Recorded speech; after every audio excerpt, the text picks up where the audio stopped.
Good morning, everyone. Thank you for coming out for such a light topic.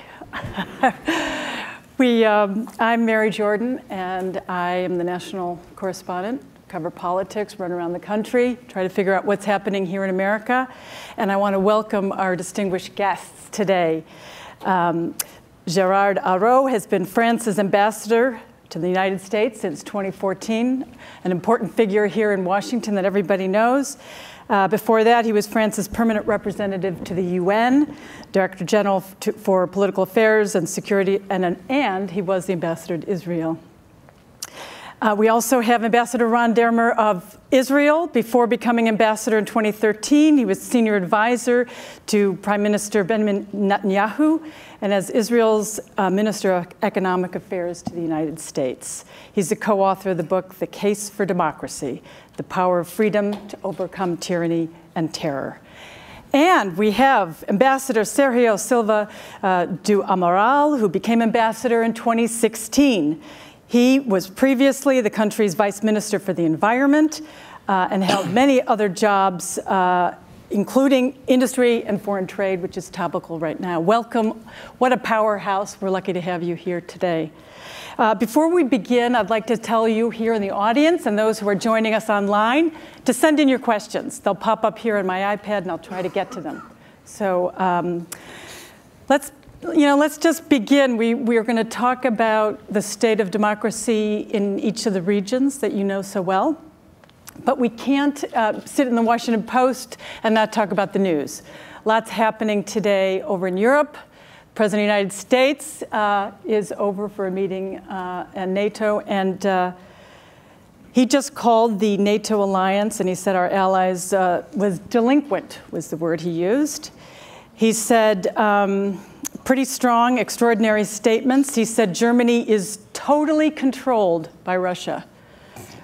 Another tweet that he just made, he said, NATO countries must pay more, and more was in all caps.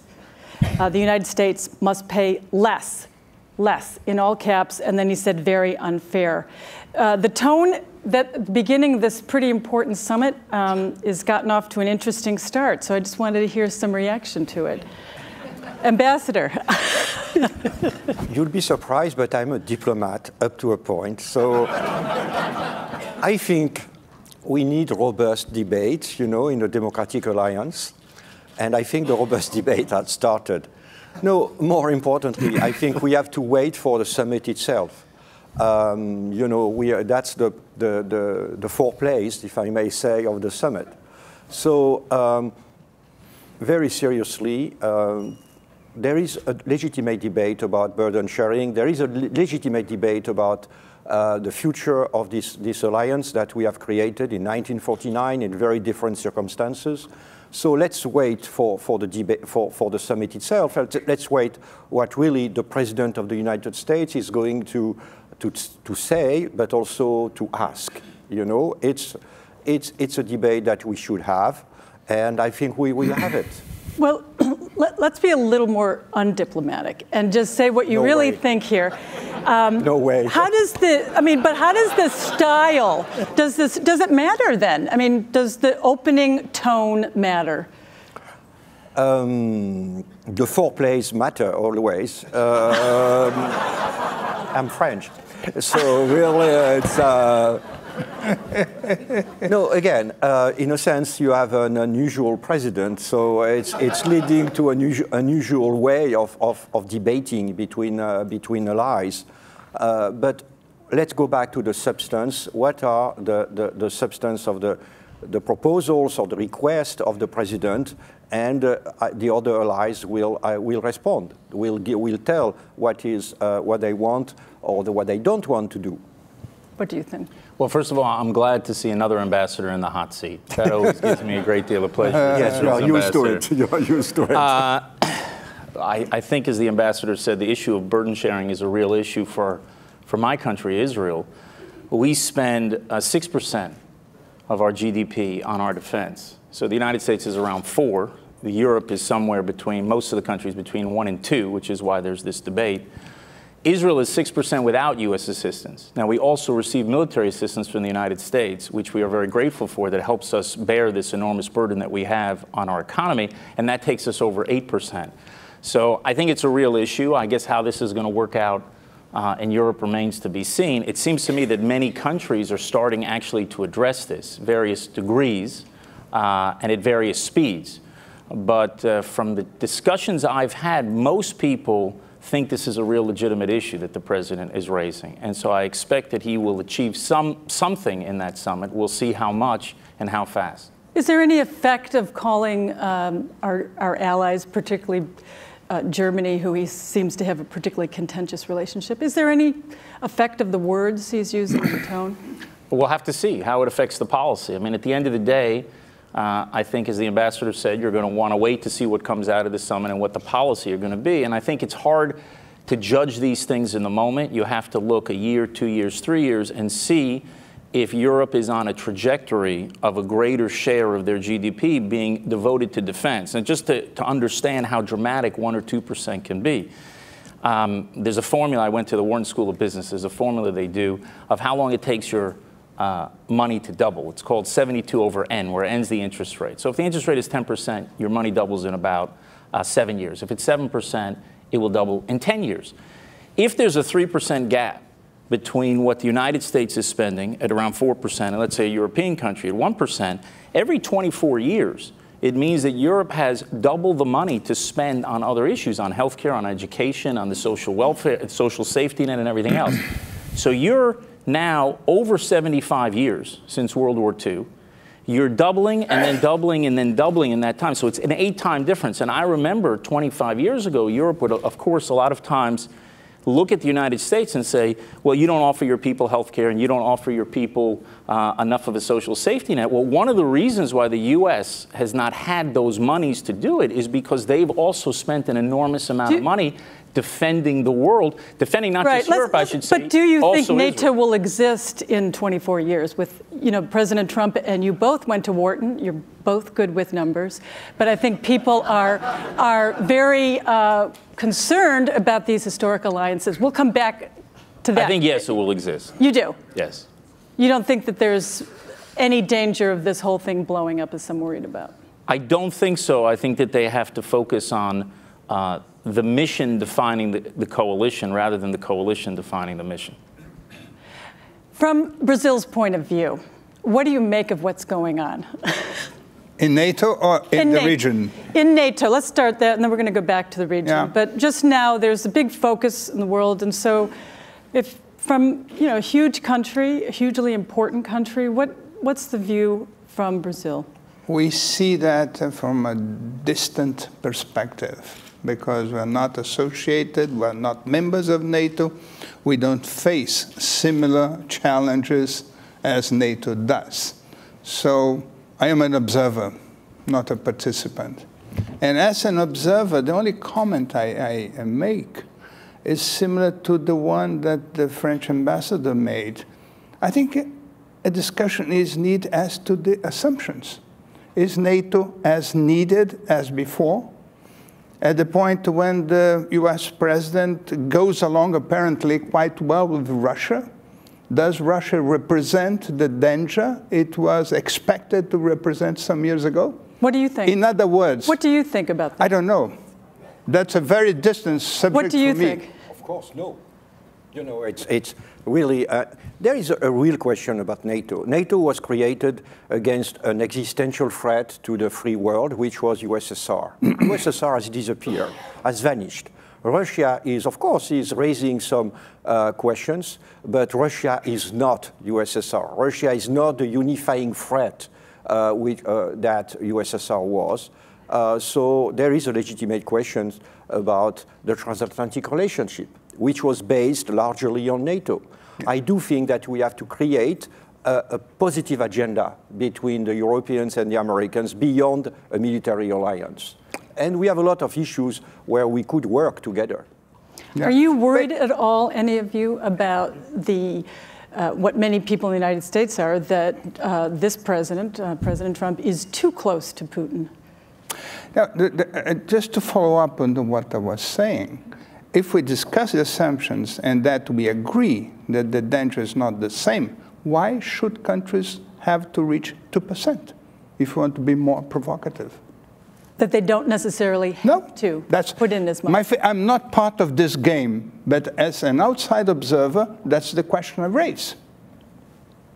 The Europeans are spending their military budget, it's several times the Russian military budget, you know. And the Russian military budget is slightly superior to the French military budget.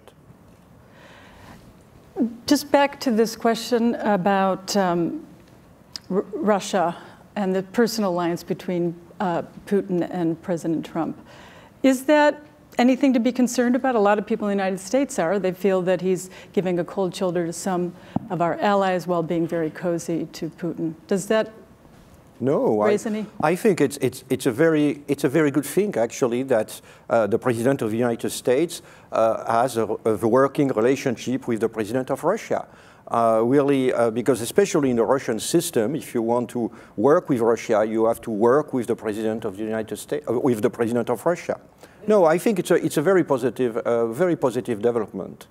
Anybody else? Yeah, I mean, we in Israel definitely think it's a positive development because a lot of the problems that we have in our region, I think, would be alleviated if you had the U.S. and Russia working together. Obviously, the most acute issue that we're dealing with now is what's going on in Syria. And if the U.S. and Russia could come together, and I suspect that this will be one of the issues at the upcoming summit, could come together and on a political process for Syria that they could both agree on, which would ultimately ensure from our point of view that Iran leaves Syria, I think that could be very good and very positive for the region. And I think there's other places where U.S.-Russia cooperation could be very good. British officials have been particularly unhappy with Putin lately, especially because of some problems with nerve agents and things going on, people dying, for instance, in England. How do you square kind of the autocratic actions and some of the really dangerous things that the president of Russia has done, or many people believe he's done, with this cozy relationship with Donald Trump? I think this is a worrisome development, but I think it has to be further checked and verified. We have many assumptions, but I haven't seen any really documented assessment of what happened. Look, obviously in international relations, you're making agreements with parties and countries that you don't fully agree with their policies. But I'll look at from Israel's point of view, the leading powers of the world made an agreement a few years ago with the greatest state sponsor of terrorism in the world, that the State Department of the United States said is the greatest state sponsor of terrorism, and there were people who thought that that would be good for peace and security around the world. So when you look at the threats that you're facing, I'd be much more concerned with the world lining up with the worst regimes on the planet that represent an existential threat to Israel, and now you're seeing also throughout the region the dangers of giving such a regime hundreds of billions of dollars flowing into its coffers. We're dealing with our reality. Actually, today, a few minutes ago before I walked in, there's a red alert, which is when we had to respond to apparently a projectile, we're not sure exactly what it is, that came through the Golan area that was sent from Syria once again. So we're dealing with the repercussions of the leading powers of the world, many of them who were upset with the relationship between the president and President Putin. But a few years ago, they made an agreement with the leading state sponsor of terrorism in the world. So I don't have any issue with the president trying to have a better relationship with Putin. I don't think they're going to agree on everything. I'm pretty sure they won't agree on everything, and I don't think it's going to change necessarily President Putin. But if that relationship can lead to a better situation on the ground in Syria, that's certainly good for Israel. I think it's good for our Arab neighbors, and I also think it's good for Europe, because a lot of the refugee problems have happened because of the neglect of the situation in Syria. Let me say, Dan Shapiro, who was the U.S. ambassador to Israel under Obama, said something on Twitter this morning that's getting a huge amount of attention.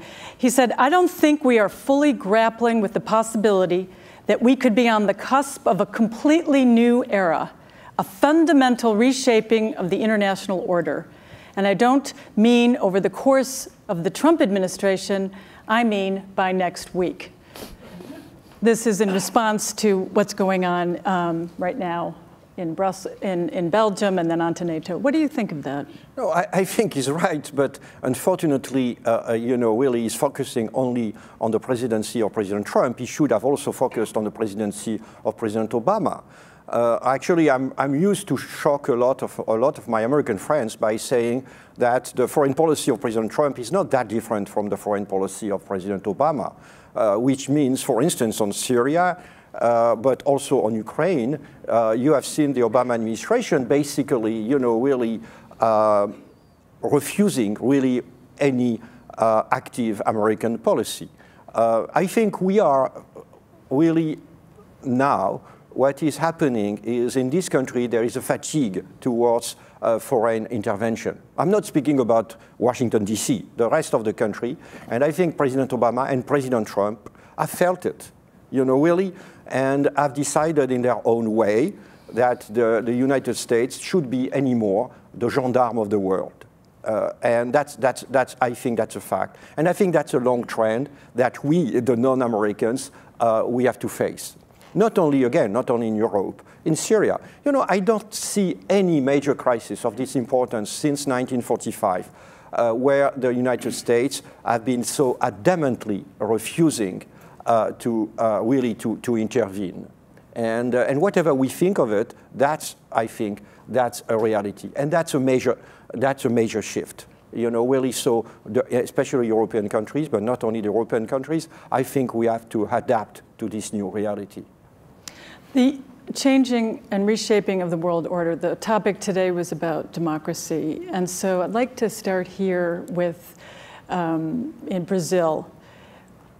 Just give a very quick kind of summation about the health of democracy in your region, where the person leading in the polls is called the Donald Trump of the tropics. Is that fair, by the way? I would like to compare the situation of democracy in Brazil and Latin America with what's going on in the world. I think we all are under a quite different time. And the changes which are going on all over the world represent a real revolution. And we have to adjust to it. And this revolution means globalization. This means a information revolution, which brought about a sense of nationalism and populism. In our region, I think it's different, because we never had so many democracies. If you take the OES, it has 34 members. Out of them, the exceptions are Venezuela and Cuba. The other countries are democracies. In our case, we don't have an excess of globalization. We have a deficit. We don't have the fear from the foreigner as an immigrant or goods. We can cope with that. And our institutions showed to be quite resilient. We went through three very important crises: an impeachment, a recession of 7% in 2 years, and an unprecedented anti-corruption campaign. And the press was free, and the institutions are working. But the polls well. in Brazil show that the result of the corruption scandals and the result of the current very Trump-like character or candidate who's running means that people are kind of they want law and order. The military is the most revered institution there, right? What is the health, would you say, going forward for democracy as we have known it? I think democracy will go out of this difficult transition stronger. Why? Because people are fed up with politicians, with corrupt politicians and business people. And they want more democracy, not less democracy. And I think this is a general feeling in Latin America. I think we should not misunderstand the reaction to politicians with the lack of commitment to democracy. People are very much against some politicians, and we should not misunderstand something which is different, which is ideology and democracy. You may have, now you have a leftist government in Mexico, but you had a very conservative government in Colombia, and a very conservative government in Chile. It doesn't matter the ideology. What matters is that people like the institutions of democracy strengthened. And what about the Middle East? Let's brief. The Middle East has a huge problem with democracy. I mean, Israel's the only democracy, true democracy in the Middle East. We'd like to have neighbors who would be democratic, because democracies non-democratic states tend to fight others, external enemies, in order to justify their internal repression. But when it comes to Israel's democracy, I think it is a tremendous model for the world, because democracies are tested under crisis. That's actually when it counts, not when you're at peace. And Israel's the most beleaguered democracy on earth. We've never known a day of full peace. Fortunately, we have peace with our Egyptian and Jordanian neighbors now. But in our 70-year history, we've had to deal with security threats faced by no other democracy, and yet we've maintained our democratic institutions and democratic values. And I was born and raised in this country, so as a former American, I marvel that Israel was able to do it, because I remember the situation in this country, and people will remember this, on September 12th, 2001, and the fear that there was, maybe there would be another imminent attack, and how at that point people were willing to trade certain civil liberties for their security. And then over time, as the danger recedes, you of course cherish those civil liberties, so the pendulum swings back. But Israel has been in September 12th for 70 years. And because we don't know, there could always be another attack. And the fact that we've been able to keep our democratic institutions strong and vibrant, and all our branches of government strong and vibrant, and to maintain free press, to maintain So you don't speech. see it changing anytime soon? No, I don't see it changing, but I think other countries who are dealing with these security challenges can look to Israel as a model. And I agree with the ambassador to what he said. I think a lot of this is the effects of globalization, changes in the workforce, and different movements come about. But it's important also to not say the sky is falling when it comes to democracies. And just because what would you say, instead of the sky is falling, what's happening with democracy? I just think it's a natural course that democracies, there are always fights between branches of government. Montesquieu, pointed that out a long time ago. There are always fights between branches of government. I mean, is it raining if the sky isn't falling? No, but you could have, for instance, in Israel, we have an issue of sort of the Supreme Court and the role the Supreme Court should play on our society. And sometimes that is cast as democracy in Israel is falling because of that. And I totally disagree. You had a battle in your country about the role of the Supreme Court. The person who fought that battle was actually Thomas Jefferson in a case 200 years ago, and said, hey, the Supreme Court in the United States should not have the power to actually knock out legislation in Congress. And this was the person who came up with the Bill of Rights. Just a second, only because we only have a few minutes left, and I want to go to, of course, enormous amount. 10 seconds. Okay. I think it's important not to cry wolf on there's the natural process and the give and take within democracies and say, well, this is a sign of fascism, this is a sign of totalitarianism, because when you do then have a real threat to democracy, people won't be able to, to see it clearly. So Europe, there's a lot going on in Hungary, Brexit, a lot of worry about immigration. Now, all eyes on about the alliance with NATO. How do you see the world order? We started talking about this changing world order. How are things changing? No, I think it's the first time in my life where political life in Europe and political life in America are so comparable. We are facing basically the rebellion of some of the voters who are telling us, the elite, telling us the political power, you are not delivering. And instead of crying wolf, I think we should respond to their concerns. We should listen to what they are telling us and respond to their concerns. And that's what my president is trying to do. I think a substantial number of our citizens have been hurt by the economic policies which have been followed in the last 30 years or last 40 years, what we call the neoliberalism. Never the inequalities have been so high. For the last 30 years, I think half of the Americans have seen their income stagnating.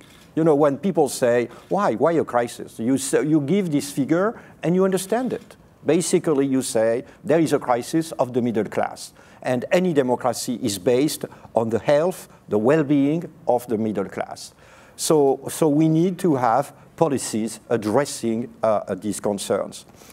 we are democracies, so you have right-wing response, left-wing response. The right-wing response, we see it in this country, but also in Europe, which is, really protectionism, which is anti-immigration, which is really responding to the crisis of identity of our societies. You can believe it's a good or it's a bad answer, but I think that's something which is coherent. So the question now is on the progressive side of the political spectrum, what is the answer? What the leftist side is telling to the voters, and that's democracy. Really, we need to have this debate because the citizens are asking us a fundamental question. And if we ignore this question, if we despise these concerns, the crisis could be How do you very respond? serious. How do we respond? How does Europe respond to what the voters are saying? Really, there is a lot of different questions. First, free trade. I think President Trump is perfectly right to say what matters is fair trade. It has been for the last 30 years, people are saying free trade is globally good. But globally, nobody is globally good or bad. It means that some of our citizens have suffered from free trade, from trade which actually has been unbalanced. So we have to look at it. We have to define what means fair trade. In our relationship with China, for instance, that's a very good question. Automation and artificial intelligence. They are going to destroy millions of jobs in the decade or more which is coming. What does it mean? Do you think that these people, the first profession in the US, truck drivers. You have 4.5 million of truck drivers in this country. In 10 years, 15 years, what does it mean? Knowing, what now with the driverless trucks, what are you going to do with the truck drivers? So that's the fundamental questions. Let me ask you about the first one of your talking about fair trade. Do you think what the Trump administration has proposed in terms of trade and tariffs is positive? Of course, no, since the Europeans are the victims. Again, a lot of questions in this debate, in this political debate, which is very, very polarized in this country. I think we should also wonder whether, first, whether the answer is a good answer, but whether the question is a good question. And as I've said, I do think that the question about fair trade is a good question. My president went to Davos. Davos is the Vatican of free trade. And said, actually, no, there is a problem of fair trade. We have to think about the consequences on our citizens, on our territories. It's not by chance that our Rust Belt in France has elected far-right members of parliament. We have 7 far-right members of the parliament. 6 of them were elected by our Rust Belt, which was voting communist 30 years ago, because this Rust Belt has been devastated by globalization. It's a stunning change. Your president said recently, Macron said that populism is spreading, quote, like a leprosy all over Europe. Let's just talk about populism. I'd like to make a comment on that and also on trade. I have a sympathy for President Trump's idea of reciprocal trade. We have been running a deficit with the US for 10 years. We'd like to balance that. Second point on populism. I think the case of Italy is a very interesting one, because you have 2 populist movements, one on the right in the north, one of this in the south of the left, and they are forced to adjust. And I think that the overcoming populism will be an imposition when these movements come to power. They'll have to become political parties and not outside movements. And this may take some time, but it is the only way, because as Ambassador France said, people are not happy with the political system. It's not working. It doesn't provide the answers society is waiting for. Then they are looking for an outside response. You have written a lot about democracy, and just from where you were born in the United States, you have a great perspective about the world. Where do you see populism moving? Well, look, I think we have to understand and always keep in mind the fundamental moral difference between democracies and non-democracies. NATO, to me, is not just about a common struggle against the Soviet Union, and I agree with the ambassador, Russia is completely different than the Soviet Union. With all its issues and concerns, it's not the Soviet Union. But NATO is an alliance of democracies.